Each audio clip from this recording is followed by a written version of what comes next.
50 वर्ष हुए, golden jubilee year मना रहे थे और सद्भाग्य से मुझे उस समय मुख्यमंत्री के रूप में सेवारत था मैं, तो हमने एक महत्वपूर्ण निर्णय किया। हमने किया इस गोल्डन जुबली ईयर में पिछले 50 वर्ष में सदन में जितने भी गवर्नर के भाषण हुए हैं, मतलब उस समय की सरकारों का ही वाहवाही उसमें होती है, हमने कहा कि उन 50 साल में जितने भी गवर्नर के भाषण हुए हैं सबको ही एक पुस्तक के रूप में तैयार किया जाए, ग्रंथ बनाया जाए और आज सभी लाइब्रेरीज में वो ग्रंथ अवेलेबल है। मैं तो बीजेपी वाला था, गुजरात में तो ज्यादातर कांग्रेस की सरकारें रही थी, उन सरकारों के गवर्नर के भाषण थे, लेकिन उसको भी प्रसिद्ध कराने का काम भाजपा से बना एक मुख्यमंत्री कर रहा था। क्यों? हम संविधान को जीना जानते हैं, हम संविधान को समर्पित है, हम संविधान के स्पिरिट को समझते हैं। आदरणीय अध्यक्ष जी, आप जानते हैं 2014 में जब हम आए तब मान्य विपक्ष नहीं था, रिकॉग्नाइज्ड अपोजिशन पार्टी नहीं थी, उतने अंक भी लेकर के कोई नहीं आए थे। भारत के अनेक कानून ऐसे थे कि हमें पूरी स्वतंत्रता थी उस कानून के हिसाब से काम करने की।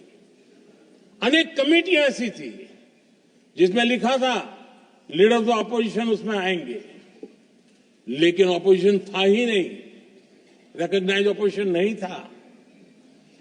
ये हमारा संविधान जीने का स्वभाव था, ये हमारा संविधान का स्पिरिट था, ये हमारी लोकतंत्र की मर्यादाओं का पालन करने का इरादा था।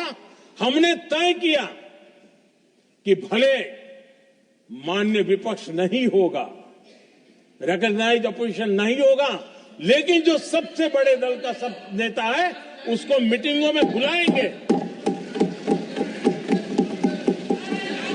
ये लोकतंत्र का स्पिरिट होता है, तब होता है।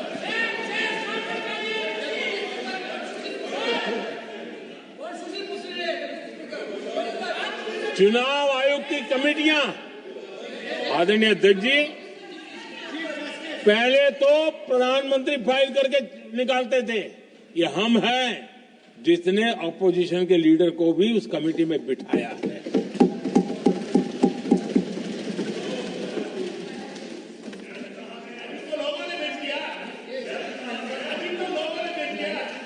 और हमने इसके लिए कानून भी बनाया और आज विधिवत रूप से इलेक्शन कमीशन बनेगा तो अपोजिशन लीडर भी उसके निर्णय की प्रक्रिया में हिस्सा होंगे। ये काम हम करते हैं और ये मैंने पहले ही कहा, हम इसलिए करते हैं कि हम संविधान को जीते हैं। आदरणीय अध्यक्ष जी, दिल्ली में आपको कई स्थान ऐसे मिलेंगे जहां कुछ परिवारों ने अपने म्यूजियम बना करके रखे हुए हैं।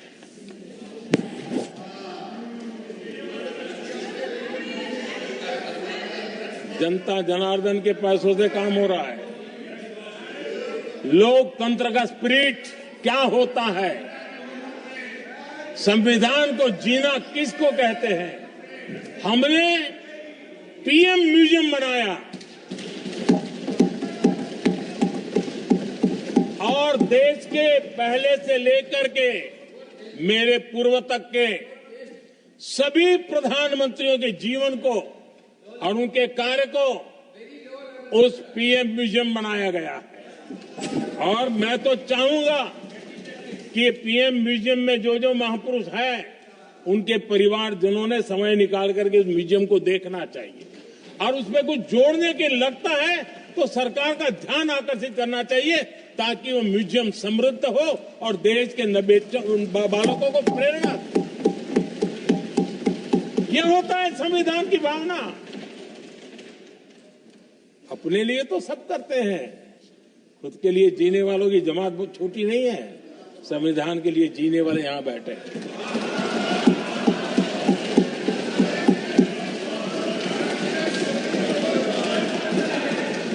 आदरणीय अध्यक्ष जी, जब सत्ता सेवा बन जाए तो राष्ट्र निर्माण होता है। जब सत्ता को विरासत बना दिया जाए तब लोकतंत्र खत्म हो जाता है।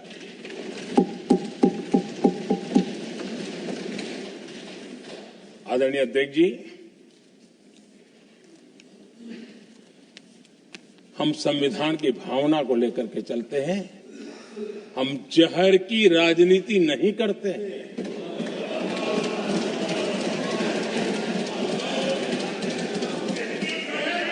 हम देश की एकता को सर्वोपरि रखते हैं और इसलिए सरदार वल्लभ भाई पटेल का दुनिया का सबसे ऊंचा स्टैच्यू बनाते हैं और स्टैच्यू ऑफ यूनिटी देश को जोड़ने का जिस महापुरुष ने काम किया उसका हम स्मरण करते हैं। और वो भाजपा के नहीं थे, वो जनसंघ के नहीं थे।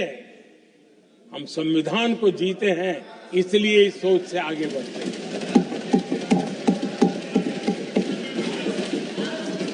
आदरणीय अध्यक्ष जी, ये देश का दुर्भाग्य है कि आजकल कुछ लोग अर्बन नक्सल की भाषा खुलेआम बोल रहे हैं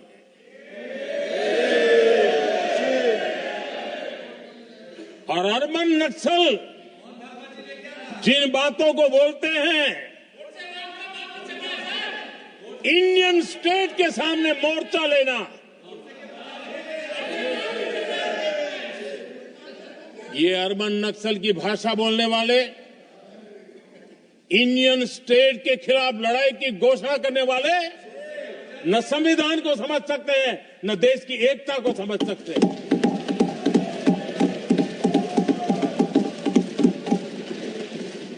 आदरणीय अध्यक्ष जी, 7 दशक तक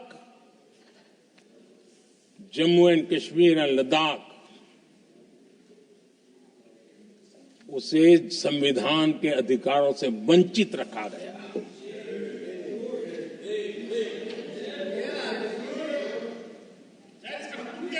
यह संविधान के साथ भी अन्याय था और जम्मू कश्मीर और लद्दाख के लोगों के साथ भी अन्याय था। हमने आर्टिकल 370 की दीवार गिरा दी।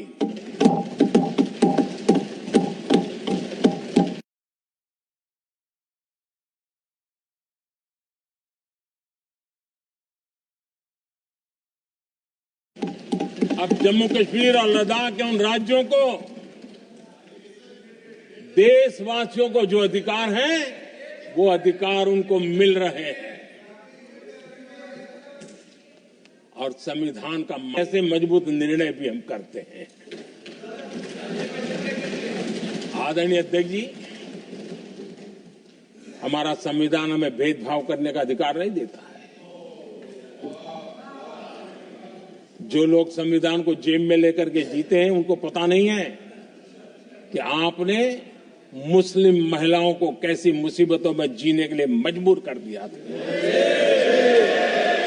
हमने ट्रिपल तलाक का खात्मा कर करके संविधान की भावना के अनुरूप मुस्लिम बेटियों को हक देने का काम किया है, समानता का अधिकार दिया है।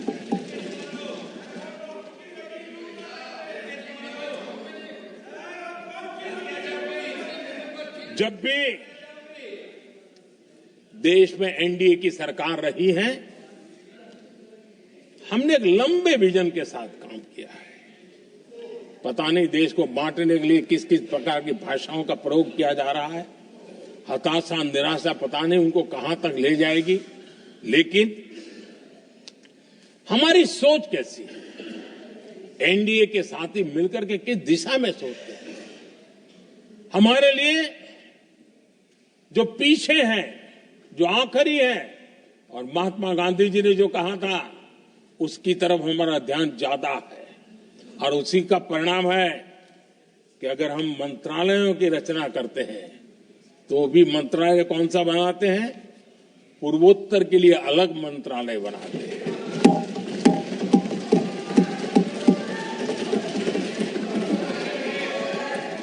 हम देश में इतने साल हो गए, अटल जी आए तब तक किसी को समझ नहीं आया था। भाषण तो देते रहते हैं। आदिवासियों के लिए अलग मंत्रालय एनडीए ने बनाया। आदरणीय अध्यक्ष जी, हमारे दक्षिण के राज्य समुद्री तट से जुड़े हैं। हमारे पूर्व के कई राज्य समुद्री तट से जुड़े हैं। वहां के समाज में फिशरीज का काम और फिशरमैन की संख्या बहुत बड़ी तादाद में है। उनका भी ख्याल रखना चाहिए और जमीन के भीतर के छोटे पानी के जो इलाके रहते हैं वहां भी फिशरमैन के रूप में काम करने वाले समाज के आखिरी तबके के लोग हैं। ये हमारी सरकार है जिन्हें फिशरीज के लिए अलग मंत्रालय बनाया।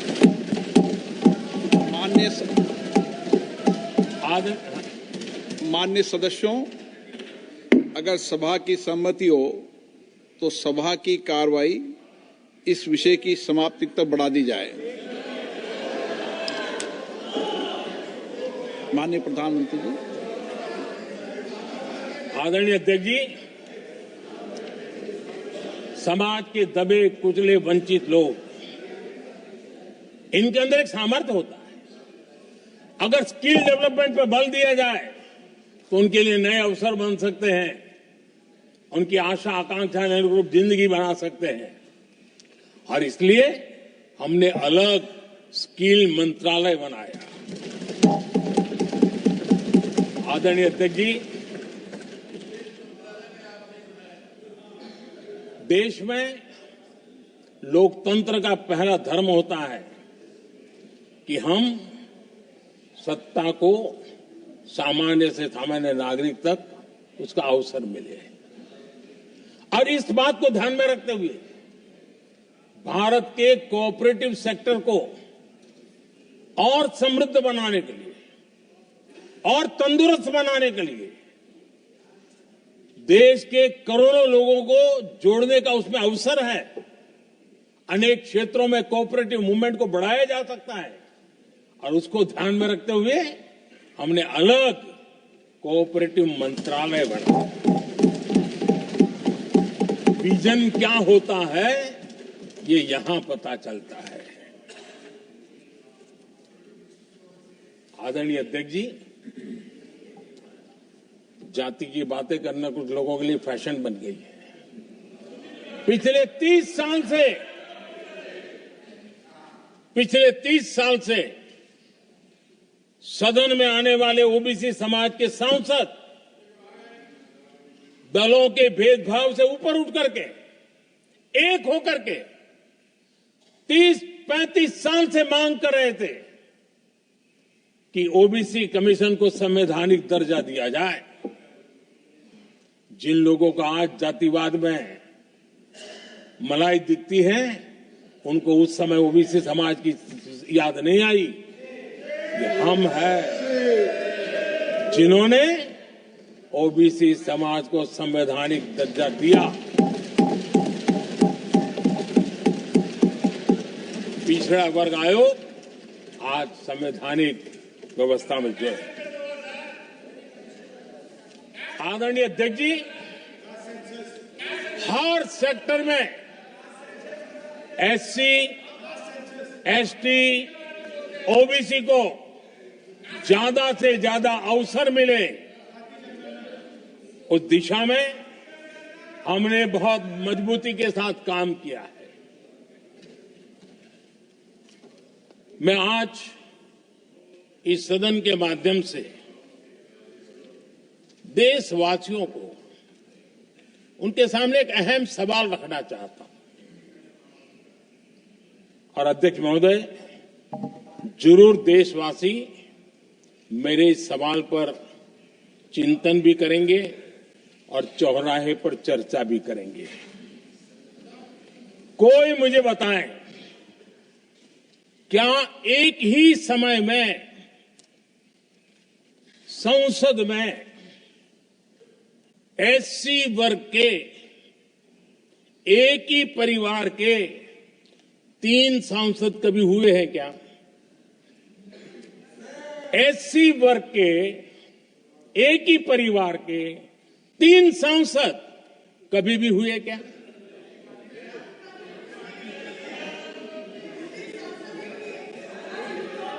मैं दूसरा सवाल पूछता हूं, कोई मुझे बताए कि एक ही कालखंड में, एक ही समय में संसद में एसटी वर्ग के एक ही परिवार के 3 एमपी हुए हैं क्या?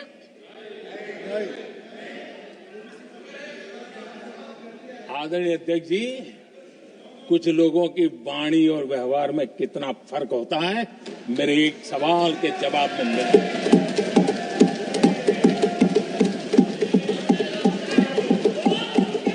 जमीन आसमान का अंतर होता है, रात दिन का अंतर होता है।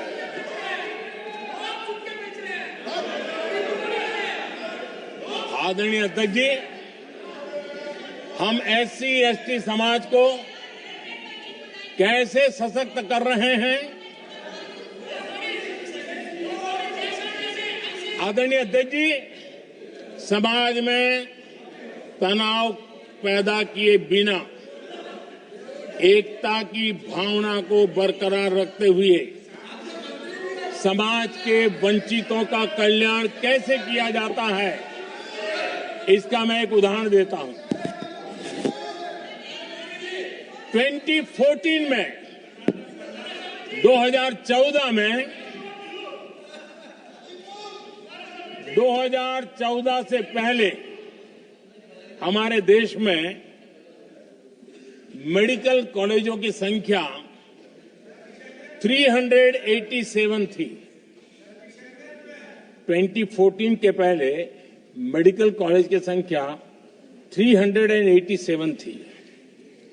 आज 780 मेडिकल कॉलेज हैं।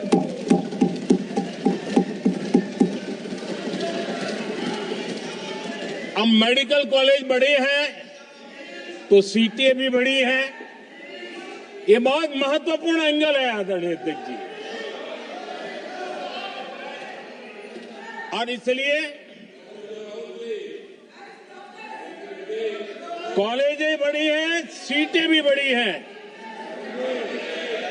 2014 में हमारे देश में एससी छात्रों की 2014 से पहले हमारे देश में एससी छात्रों की एमबीबीएस की सीट 7,700 थी।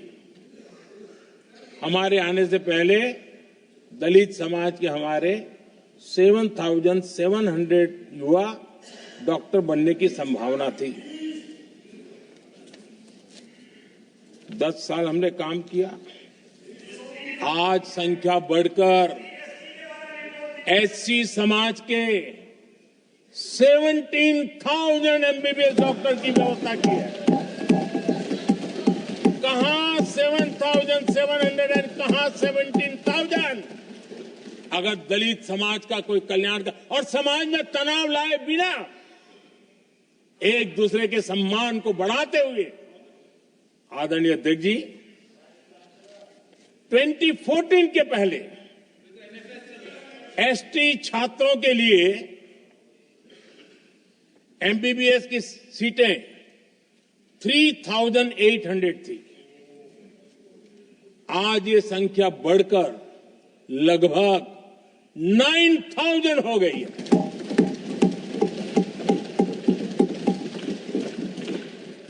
ट्वेंटी 14 के पहले ओबीसी के छात्रों के लिए एमबीबीएस में 14,000 से भी कम, 14,000 से भी कम सीटें थी।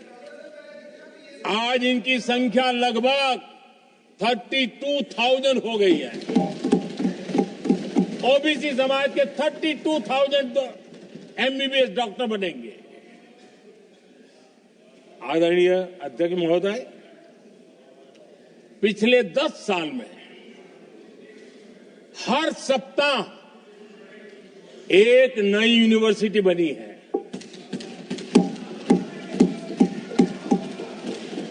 हर दिन एक नई आईटीआई बनी है। हर 2 दिन में एक नया कॉलेज खुला है। सोचिए, एससी, एसटी, ओबीसी हमारे युवा युवतियों के लिए कितनी वृद्धि हुई है, इसका आप अंदाज लगा सकते हैं। आदरणीय अध्यक्ष जी, हम हर योजना के पीछे लगे हैं 100% सिचुएशन, 100% उसको लागू करें। उसके जो भी लाभार्थी हैं वो उसमें छूट न जाए, उस दिशा में हम काम कर रहे हैं। पहले, ताकि हम चाहते हैं कि जिसका हक है उसको मिलना चाहिए। अगर योजना है, उसका हक है, तो उस तक पहुंचना चाहिए। 1 रुपया और 15 पैसा वाला खेल नहीं चल सकता। लेकिन कुछ लोगों ने क्या किया, मॉडल ही ऐसा बनाया कि कुछ ही लोगों को दो, औरों को तड़पाओ और तुष्टीकरण की राजनीति करो। देश विकसित भारत बनाने के लिए तुष्टीकरण से मुक्ति पानी होगी। हमने रास्ता चुना है संतुष्टीकरण, तुष्टीकरण नहीं, संतुष्टीकरण। और उस रास्ते पर हम चले हैं। हर समाज, हर वर्ग के लोगों को बिना भेदभाव के जो उसके हक का है वो उसको मिलना चाहिए। ये है संतुष्टीकरण। और मेरे हिसाब से जब मैं 100% सैचुरेशन की बात करता हूं तो उसका मतलब होता है एक असल में सामाजिक न्याय है, ये असल में सेकुलरिज्म है और असल में ये संविधान का सम्मान है। आदरणीय अध्यक्ष जी, संविधान की भावना है सबको बेहतर स्वास्थ्य मिले, और आज कैंसर डे भी है। देश भर में और दुनिया भर में आज हेल्थ को लेकर के काफी चर्चा भी हो रही है। लेकिन कुछ लोग हैं जो गरीब को, बुजुर्गों को आरोग्य की सेवाएं मिले उसमें अड़ंगे डाल रहे हैं, और वो भी अपने राजनीतिक स्वार्थ के कारण। आज आयुष्मान से देश के 30,000 अस्पताल जुड़े हैं और अच्छे स्पेशलाइज्ड प्राइवेट अस्पताल जुड़े हैं, जहां आयुष्मान कार्ड वाले को मुफ्त इलाज मिलता है।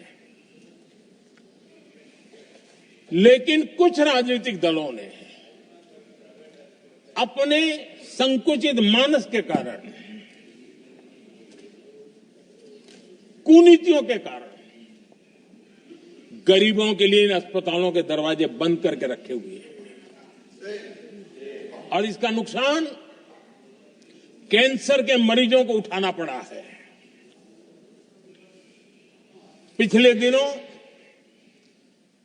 पब्लिक हेल्थ जर्नल लैंसेट की स्टडी आई है। उसका कहना है कि आयुष्मान योजना से समय पर कैंसर का इलाज शुरू हो रहा है। सरकार कैंसर की जांच कराने के संबंध में बहुत ही गंभीर है, क्योंकि जितना जल्दी जांच हो, जितना जल्दी ट्रीटमेंट शुरू हो, हम कैंसर पेशेंट को बचा सकते हैं। और लैंसेट ने आयुष्मान योजना को क्रेडिट देते हुए कहा है कि भारत में इस दिशा में बहुत बड़ा काम हुआ है। आदरणीय अध्यक्ष जी, इस बजट में भी हमने कैंसर की दवाइयों को सस्ते करने की दिशा में बहुत बड़ा महत्वपूर्ण कदम उठाया। इतना ही नहीं, एक महत्वपूर्ण जो निर्णय लिया है वो आने वाले दिनों में, और जब आज कैंसर डे है तो मैं जरूर कहना चाहूंगा सभी माननीय सांसद इसका लाभ ले सकते हैं अपने इलाके के ऐसे मरीजों के लिए, और वो है मरीजों को, आप जानते हैं अस्पताल उतने नहीं होने के कारण भी काफी दिक्कत रहती है बाहर से आने वाले पेशेंट को। 200 डे केयर सेंटर बनाने का निर्णय इस बजट में किया गया है। ये डे केयर सेंटर पेशेंट को भी उसके परिवार को भी बहुत बड़ी राहत देने वाला काम करेगा। आदरणीय अध्यक्ष महोदय जी, राष्ट्रपति जी के भाषण की चर्चा के समय यहां विदेश नीति की भी चर्चा हुई, और कुछ लोगों को लगता है जब तक फॉरेन पॉलिसी नहीं बोलते तब तक वो मैच्योर नहीं लगते, इसलिए उनको लगता है फॉरेन पॉलिसी तो बोलना चाहिए फिर भले ही देश का नुकसान हो जाए। मैं ऐसे लोगों को जरा कहना चाहता हूं, अगर उन्हें सच में फॉरेन पॉलिसी सब्जेक्ट में रुचि है और फॉरेन पॉलिसी को समझना है और आगे जाकर के कुछ करना भी है, ये मैं शशि जी के लिए नहीं कह रहा हूं तो मैं ऐसे लोगों को कहूंगा एक किताब जरूर पढ़े। हो सकता है उनको बहुत फिर कहां क्या बोलना उतनी समझ हो जाएगी। वो किताब का नाम है JFK's forgotten crisis. JF Kennedy की बात है। JFK's फॉरगॉटन क्राइसिस नाम की किताब है। ये किताब एक प्रसिद्ध फॉरेन पॉलिसी स्कॉलर ने लिखी है और इसमें महत्वपूर्ण घटनाओं का जिक्र है। इस किताब में भारत के पहले प्रधानमंत्री, और वो विदेश नीति को भी नेतृत्व करते थे, इस किताब में पंडित नेहरू और अमेरिका के तब के राष्ट्रपति जॉन एफ कैनेडी के बीच हुई चर्चाओं और निर्णयों का भी विस्तार से वर्णन है।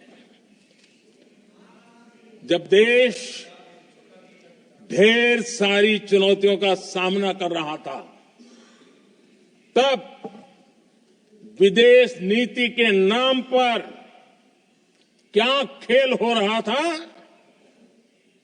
उस किताब के माध्यम से सामने आ रहा है। और इसलिए मैं कहूंगा कि जरा ये किताब पढ़िए। आदरणीय अध्यक्ष जी, गोरा है, गोरा है, गोरा है, अब मत ले लो।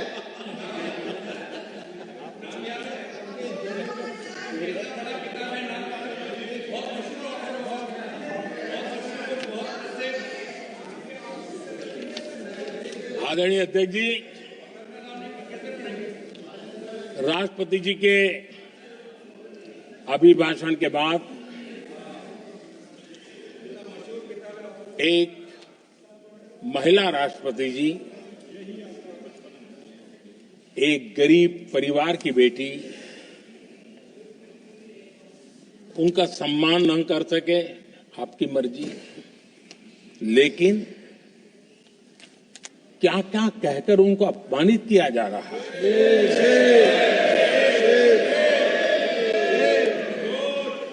मैं राजनीतिक हताशा निराशा समझ सकता हूं, लेकिन एक राष्ट्रपति के खिलाफ क्या कारण है? क्या कारण है?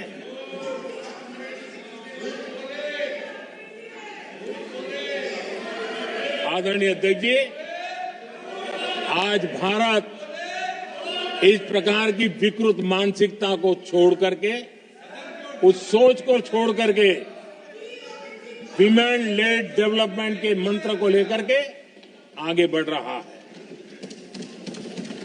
अगर आधी आबादी उसको अगर पूरा अवसर मिले तो भारत 2 गुनी रफ्तार से आगे बढ़ सकता है और ये मेरा विश्वास है। 25 साल से इस क्षेत्र में काम करने के बाद मेरा विश्वास और दृढ़ हुआ है। आदरणीय अध्यक्ष जी,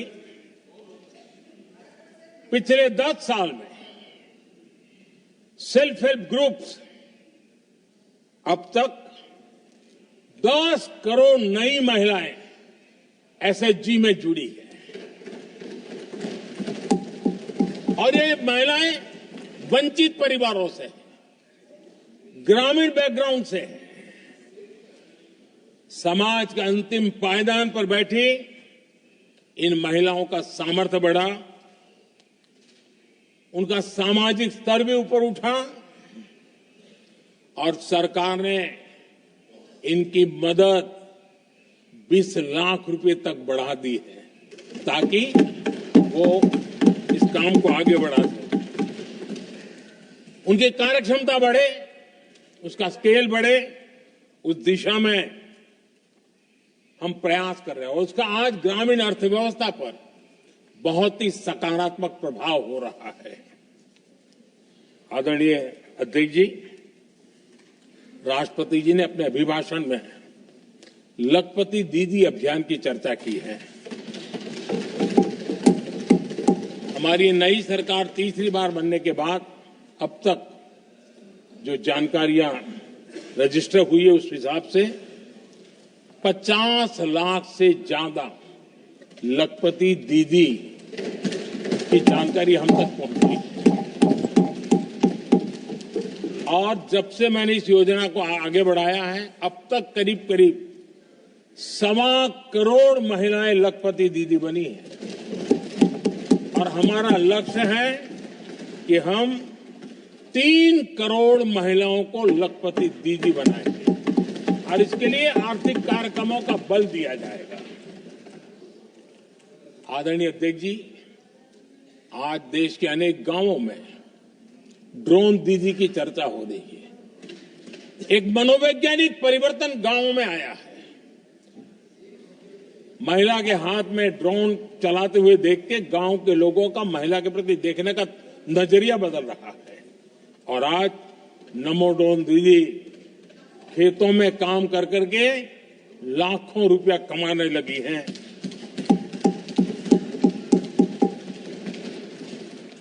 मुद्रा योजना भी नारी शक्ति के लिए उसके सशक्तिकरण की बहुत बड़ी भूमिका अदा कर रहा है।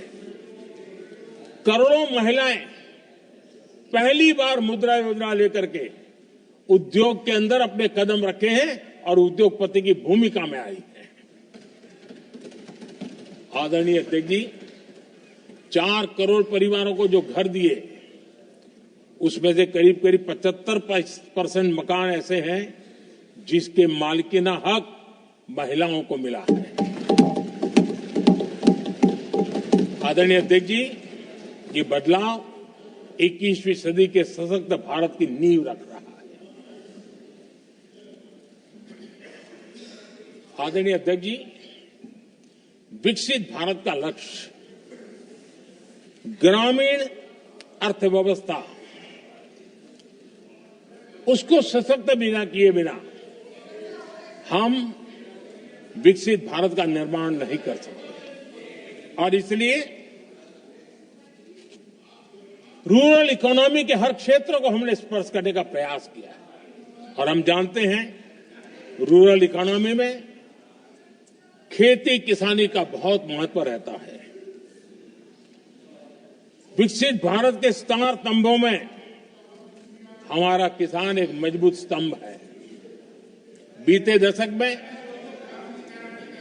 खेती के बजट में 10 गुना वृद्धि की गई है, 10 टाइम।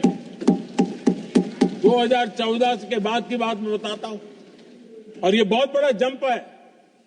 आदरणीय अध्यक्ष जी, आज जो लोग यहां किसान की बातें करते हैं, 2014 से पहले यूरिया मांगने पर लाठी पड़ती थी, रात रात कतारों में खड़ा रहना पड़ता था। और वो जमाना था जब खाद किसानों के नाम पर निकलती थी, लेकिन खेत में नहीं पहुंचती थी, कहीं और ही काले बाजारी में, और 1 रुपया 15 पैसा वाला हाथ की सफाई का खेल चलता था। आज किसान को पर्याप्त खाद मिल रही है। कोविड का महासंकट आया, सारी सप्लाई चेन डिस्टर्ब हो गई, दुनिया में अनाप शनाप दाम बढ़ गए, और परिणाम ये हुआ कि क्योंकि हम यूरिया पर डिपेंडेंट हैं, हमें बाहर से लाना पड़ता है। आज भारत सरकार को जो बोरा यूरिया का 3,000 रुपए में पड़ता है, सरकार ने वो झेला और किसान को 300 से भी कम कीमत पर दिया है, 300 रुपए से कम। किसान को ज्यादा से ज्यादा फायदा हो, इसके लिए लगातार हम काम कर रहे हैं। आदरणीय अध्यक्ष जी, किसानों को सस्ती खाद मिले, इस एक काम के लिए पिछले 10 साल में 12 लाख करोड़ रुपया खर्च किया गया है।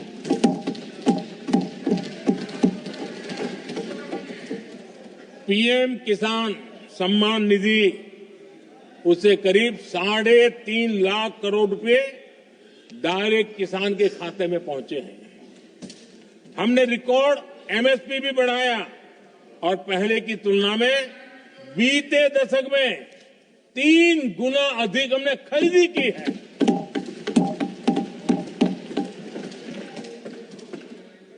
किसान को ऋण मिले, आसान ऋण मिले, सस्ता ऋण मिले, उसमें भी 3 गुना वृद्धि की गई है।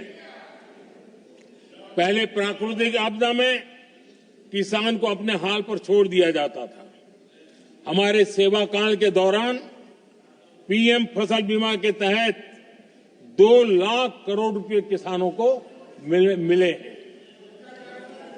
आदरणीय अध्यक्ष महोदय, सिंचाई के लिए बीते दशक में अभूतपूर्व कदम उठा गए हैं, और जो लोग संविधान की बातें करते हैं उनको ज्यादा ज्ञान नहीं है, ये भी दुर्भाग्य है। बहुत कम लोगों को मालूम होगा कि हमारे देश में डॉक्टर बाबा साहब आंबेडकर ने पानी की योजनाओं को लेकर इतना उनका विजन क्लियर था, इतना व्यापक था और इतना समावेशी था, जो आज भी हम लोगों को प्रेरणा देता है। और 100 से बड़ी सिंचाई परियोजना जो दशकों से लटकी हुई थी, हमने उसको पूरा करने का अभियान चलाया ताकि किसानों के खेत में पानी पहुंचे। बाबा साहब का विजन था नदियों को जोड़ने का। नदियों जोड़ने की वकालत बाबा साहब आंबेडकर ने की थी, लेकिन सालों तक, दशकों दशक बीत गए, कुछ नहीं हुआ। आज हमने केन बेतवा लिंक प्रोजेक्ट और पार्वती काली सिंह चंबल लिंक प्रोजेक्ट पर काम शुरू कर दिया, और मैं तो गुजरात में कई नदियों को इस प्रकार से जोड़कर नदियों को जिंदा करने का काम करने का मेरा सफल अनुभव भी रहा है। आदरणीय अध्यक्ष महोदय, हर देशवासी का इस सपना होना चाहिए, हम सबका सपना होना चाहिए कि दुनिया के हर डाइनिंग टेबल पर made in India food packet क्यों न हो। आज मुझे खुशी होती है जब भारत की चाय, इसके साथ साथ अब हमारी कॉफी भी दुनिया में अपनी महक फैला रही है, बाजारों में धूम मचा रही है। इवन हमारा टर्मरिक कोविड के बाद सबसे ज्यादा मांग बढ़ी है। आदरणीय अध्यक्ष जी, आप जरूर देखेंगे आने वाले समय में हमारा प्रोसेस सी फूड, और जिसको लेकर कुछ लोगों को पता नहीं कब क्यों दर्द हुआ, बिहार का मखाना दुनिया में पहुंचने वाला है।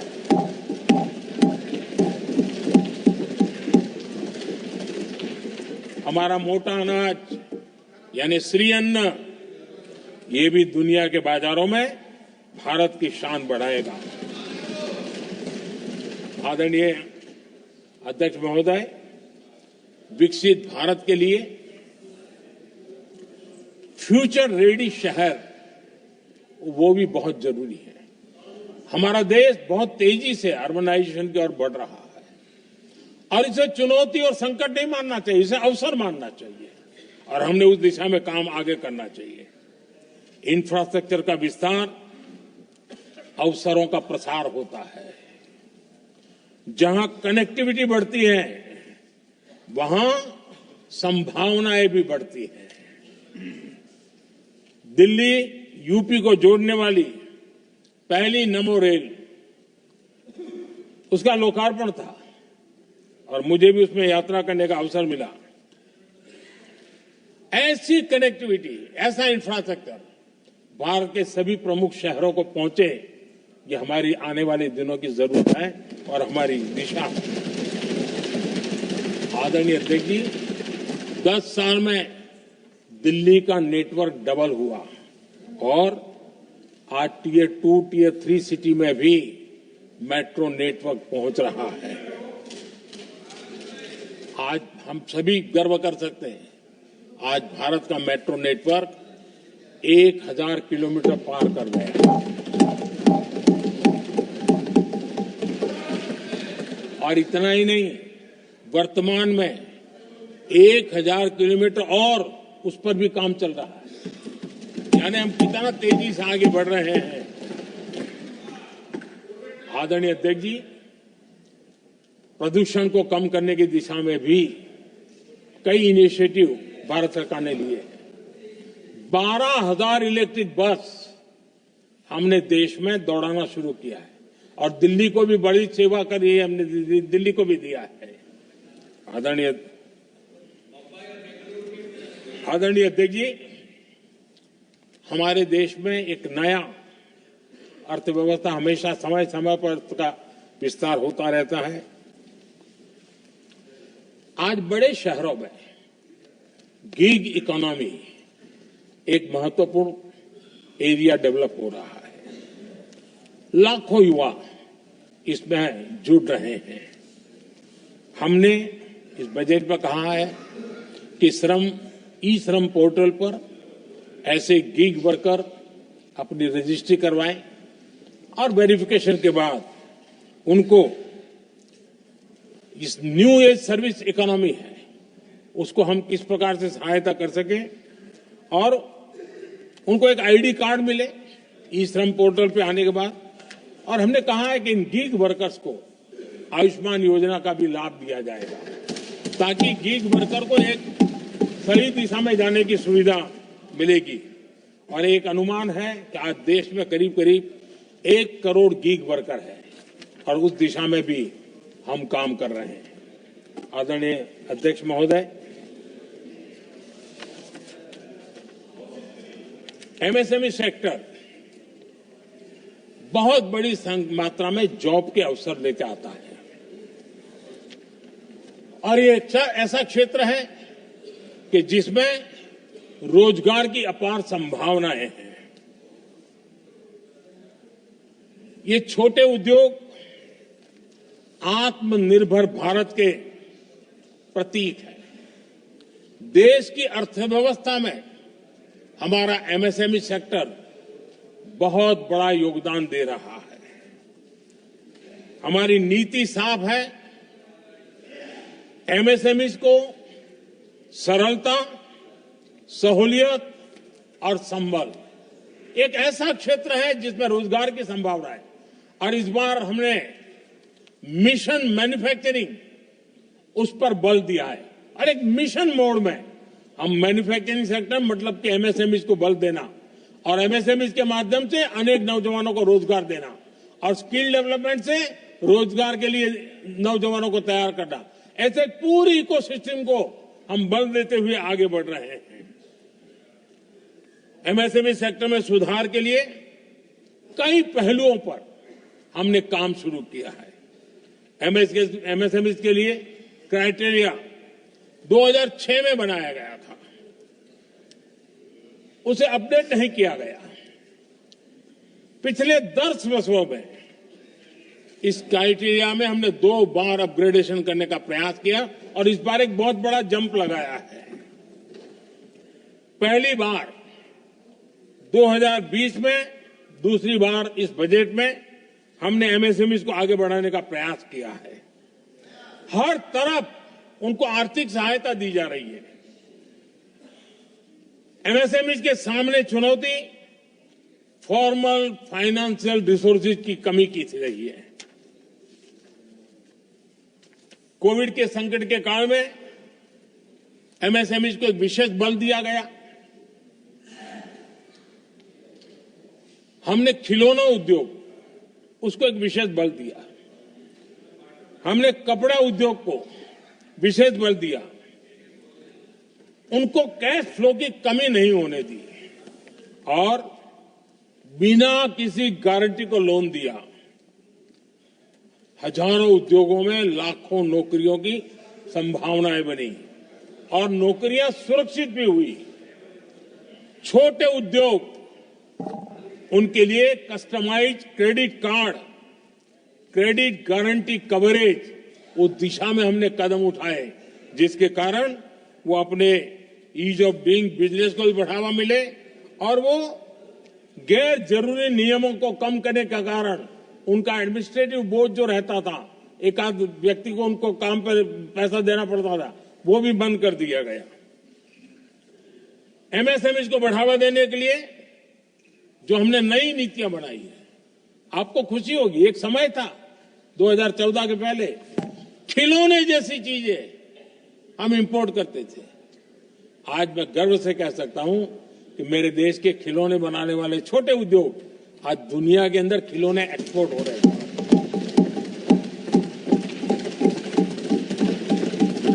और आयात में बहुत बड़ी गिरावट आई है।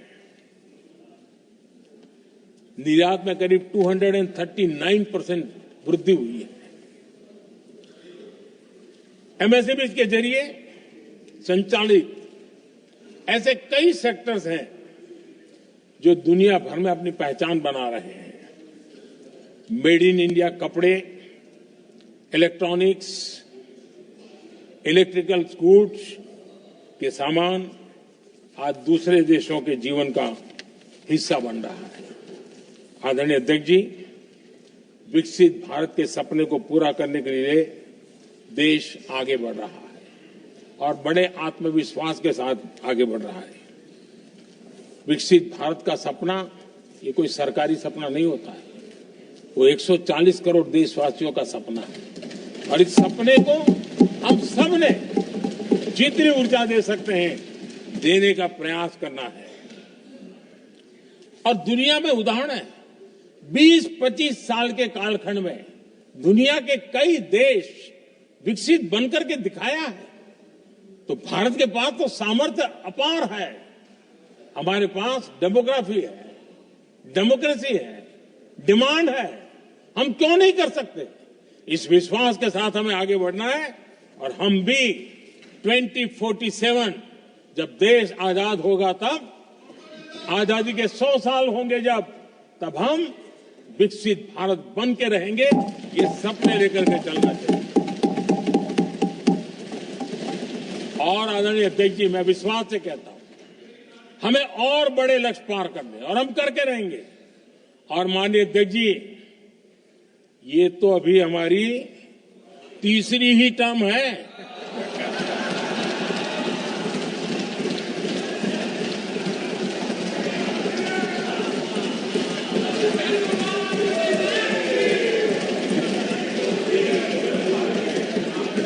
हम देश की आवश्यकता के अनुसार आधुनिक भारत बनाने के लिए, सक्षम भारत बनाने के लिए और विकसित भारत का संकल्प साकार करने के लिए हम आने वाले अनेक वर्षों तक जुटे रहने वाले हैं।